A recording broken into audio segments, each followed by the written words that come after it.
என்னது one பீஸ்ல rain கார்டை பத்தி நமக்கு ரிவீல் பண்ண போறாங்களா? இன்னைக்கு ஒன் பீஸ் மாங்கா சாப்டர் 11A2 ஸ்பாய்லர் ரிலீஸ் ஆக போகுது. எப்பவுமே ஸ்பாய்லர் வரதுக்கு முன்னாடி அதுல இருந்து ஒரு சில ஹிண்ட் கொடுப்பாங்க. அதுபடி ஃபர்ஸ்ட் ஹிண்டா சோமரு கில்லிங்கம் ரெண்டு பேருமே ஃபைட் பண்ண போறாங்க. எனக்கு தெரிஞ்ச வரைக்கும் ஜோரா கூடயும் சாஞ்சி கூடயும் அவங்க ஃபைட் பண்ண வாய்ப்பு இருக்குது. ரெண்டாவது இந்த சாப்டர் ஃபுல்லுமே லூரை பேஸ் பண்ணி இருக்க போதுன்னு சொல்லிருக்காங்க.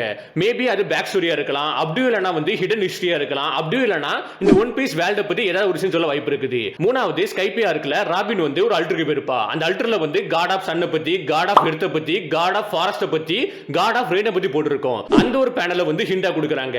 நாலாவது சாஞ்சியும் ஜோரோவும் வந்து ஃபைட்டுக்கு ரெடியா இருக்க மாதிரி காமிச்சிருக்காங்க. நான் ஸ்டார்டிங்ல சொன்ன மாதிரி தான் சோமர் கூடயும் கில்லிங்கம் கூடயும் அவங்க ஃபைட் பண்ண வாய்ப்பு இருக்குது.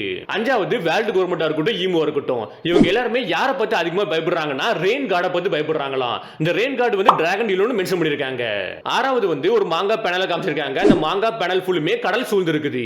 இது மூலமா நமக்கு என்ன சொல்ல வராங்கன்னா ஒன் பீஸ் வேர்ல்டு வந்து கடலால சூழ போகுதுன்ட்டு. ஏழாவது வந்து ரெண்டு ஹிண்ட் கொடுத்திருக்காங்க. ரெண்டு ஹிண்ட்லயுமே வந்து மழை பெய்யற மாதிரி காமிச்சிருக்காங்க. இது மூலமா நமக்கு என்ன சொல்ல வராங்கன்னா ஒன் பீஸ் வேர்ல்டுல வந்து நிக்காம மழை பெய்ய போகுதுன்ட்டு. இத பத்தி ஒரு ஸ்டோரியுமே இருக்குது. லைக் கிறிஸ்டியன் சைடுல வந்து ஒரு ஸ்டோரி உண்டு. ஒரு கடத்துல உலகம் ஃபுல்லுமே நிக்காம மழை பெஞ்சிருக்கும். அப்போ ஒருத்தர் மட்டும் ஒரு மிகப்பெரிய கப்பலை உருவாக்கி அந்த கப்பல்ல ஏகப்பட்ட ஸ்பீசிஸ் வந்து உள்ள கொண்டு வந்து அந்த கப்பல்ல கூடிய ஆட்கள் மட்டும் சேஃபா தப்பிச்சிருப்பாங்கன்ட்டு ஒரு ஸ்டோரி உண்டு. அந்த ஸ்டோரியை தான் கொண்டு வர பிளான் பண்றாங்கன்னு இப்ப சொல்றாங்க. இப்ப பேசிட்டு இருக்காங்க. ஏன்னா ஃபிஷர்மேன் ஐலாண்ட்ல வந்து நோவா ஷிப்புமே இருக்குது. அது எந்த அளவுக்கு பெருசு நமக்கு தெளிவா தெரியும். இப்படி 7 ஹிண்ட் கொடுத்திருக்காங்க. இத பத்தி என்ன நினைக்கிறீங்க? கீழே கமெண்ட் பண்ணுங்க.